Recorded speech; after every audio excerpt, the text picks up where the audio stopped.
Muy buenas tardes, amigas y amigos de Brújula Internacional. Siempre está ahora el recorrido por los escenarios internacionales con el choque de las imágenes y la fuerza de las palabras. Hoy en la prensa internacional todos se ocupan del tema de la paz en el Medio Oriente, sobre todo después de la decisión de Palestina, sobre todo el grupo Hamas, el más violento dentro del grupo de Palestina, y el gobierno de Israel para un acuerdo de cese de fuego que llevaría tarde o temprano a la paz en la región, sobre todo con la sacada de la fuerza de Israel, de Palestina, y la entrega de los rehenes que ha tenido Hamas en poder de ellos por partes, pero también intercambio de prisioneros que podría ser interesante para el proceso de negociación. En esto Estados Unidos, Qatar han sido fundamentales y Egipto.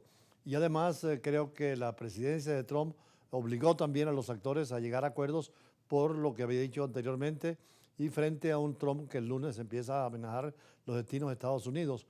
Hoy los líderes mundiales celebraron, todos sin excepción, lo que ha sido el acuerdo para una tregua entre Israel y Hamas del grupo palestino en el tiempo que piden paz duradera, la salida completa de tropas israelíes del enclave palestino, así como la apertura de caminos para el envío de ayuda internacional que necesitan los palestinos, pero también Israel necesita paz frente a la Palestina que pueda vivir como un Estado independiente y soberano, que es lo que ha querido el más largo conflicto de Naciones Unidas desde 1948, después que se declarara un Estado israelí y uno palestino, y no ha llegado a feliz término, pero ahora tal vez junto al conflicto de Ucrania y también de Rusia por la invasión de Rusia y lo que ocurre en otras guerras mundiales, la presidencia de Trump pueda poner fin a negociaciones obligadas entre las partes en conflicto porque la guerra absolutamente nada resuelve.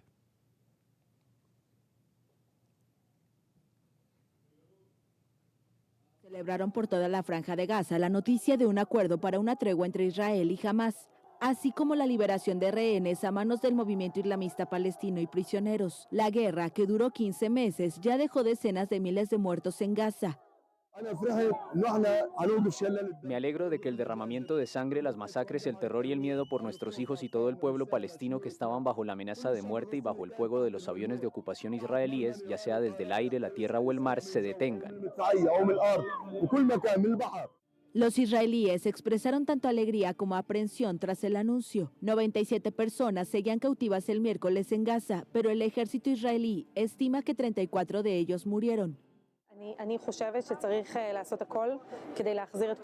Creo que se debe hacer todo lo posible para que todos los rehenes regresen a sus hogares. Eso es lo primero. Los precios son muy altos, ¿no? Pero tenemos que traerlos de vuelta. El dolor es tan grande, no puedo imaginar lo que están pasando las familias y tenemos que hacer todo lo posible para que regresen a casa. Después de que lleguen aquí, creo que Gaza debe ser destruida literalmente.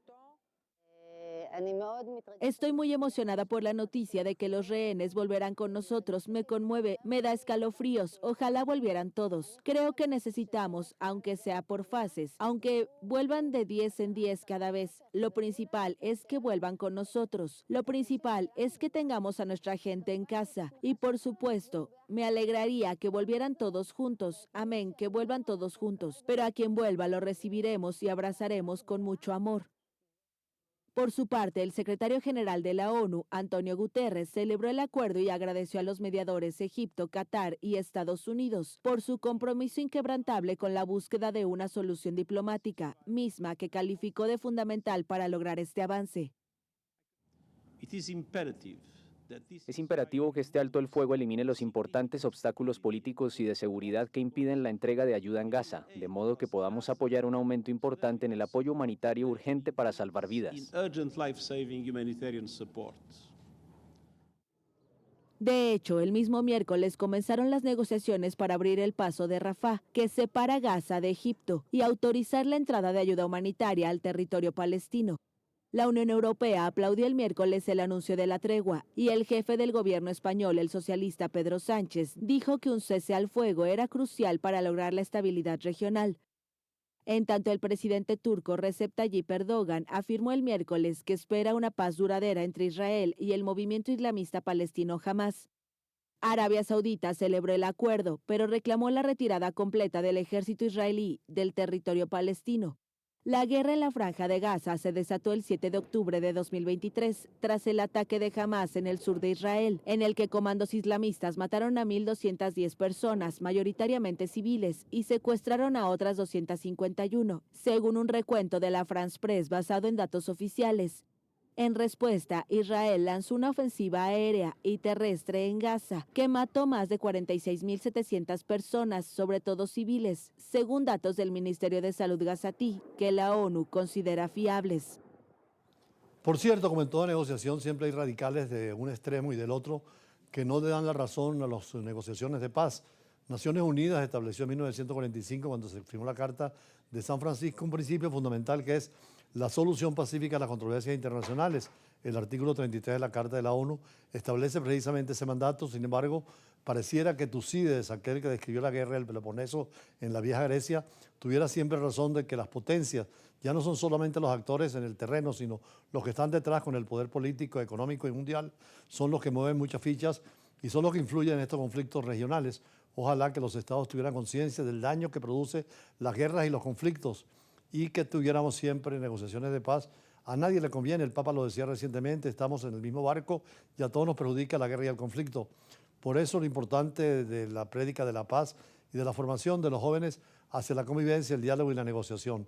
Hoy esta noticia nos obliga a un comentario especial antes de nuestras entrevistas, en profundidad como siempre, sobre el tema de la paz afortunada que llegaron Israel y Palestina, sobre todo el grupo Hamás y los sectores racionales de ambos lados que creen realmente en un futuro distinto para palestinos y judíos en un mundo en paz.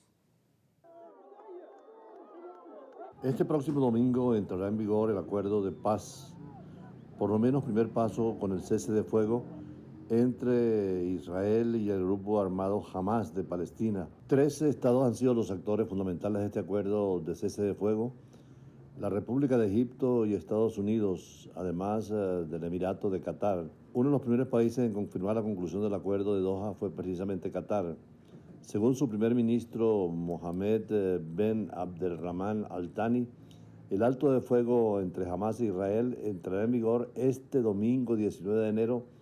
Por lo menos hasta ahora tendrá una duración de 42 días. Este acuerdo se divide en 3 fases. En la primera, Hamás liberará a 33 israelíes cautivos, entre ellos mujeres, civiles y niños, ancianos, civiles enfermos y heridos, a cambio de varios prisioneros detenidos en cárceles israelíes. Así explicó el emir catarí. Según las fuentes próximas a las negociaciones, casi 1 millar de palestinos retenidos en Israel serán liberados en intercambio. Durante la tregua, las fuerzas israelíes situarán a lo largo de la frontera de Gaza, lo que permitirá el intercambio de prisioneros, así como el intercambio de cuerpos y el regreso de los desplazados a sus hogares. Esto lo dijo el emir en la conferencia de prensa. El presidente de Estados Unidos, ya en sus últimos días de gobierno, Joe Biden, también confirmó esta actitud humanitaria. Según él, entre los rehenes liberados habrá estadounidenses, mientras que Israel liberará a cientos de prisioneros palestinos. En cuanto al acuerdo de Doha, la capital de Qatar, Israel liberará 30 prisioneros palestinos por cada rehén liberado y 50 prisioneros palestinos por cada mujer soldado liberada. Al final de la primera fase, Israel liberará a todos los palestinos menores de 19 años y a las mujeres encarceladas desde los atentados del pasado 7 de octubre de 2023. El número total de detenidos palestinos liberados dependerá del número de rehenes y podría situarse cerca de los 1.200. El acuerdo entre Israel y ahora Hamás en Palestina también garantizará que la ayuda humanitaria pueda entrar en clave palestino. Según las fuentes citadas por la prensa internacional, el texto estipula que se autoriza la entrada en la Franja de Gaza de 600 camiones cargados de ayuda humanitaria cada día de la tregua, de los cuales 50 transportarían combustibles, mientras que 300 se reservarían para el norte del enclave. Se va a crear igualmente un mecanismo de seguimiento gestionado por los 3 países fundamentales, Egipto, Qatar y Estados Unidos, con sede en El Cairo. Este mecanismo contaría con un equipo conjunto de los 3 países para supervisar la aplicación del acuerdo, y si todo va bien, todo estará listo el día de entrada en el acuerdo, así lo declaró el emir de Qatar. Los detalles relativos a la fase 2 y 3 van a ultimarse cuando se aplique la primera fase. Según el presidente Biden, la segunda fase es el fin definitivo de la guerra. Igualmente permite la liberación de todos los rehenes restantes, incluidos los soldados, y una retirada completa de las fuerzas israelíes de la Franja de Gaza. Los medios de comunicación de Israel informaron que el acuerdo Israel mantendría una zona tampón entre Gaza durante la primera fase y posteriormente deberían seguir presentes hasta 800 metros de profundidad en Gaza, en una zona que se extiende desde Rafah en el sur hasta Beit Hanun en el norte. Y habría una tercera fase dedicada a la reconstrucción tanto de las ciudades destruidas como de la situación personal de muchos individuos. Los restos de los rehenes que murieron durante su cautiverio serán entregados a sus familias y se pondría en marcha un plan de reconstrucción de Gaza.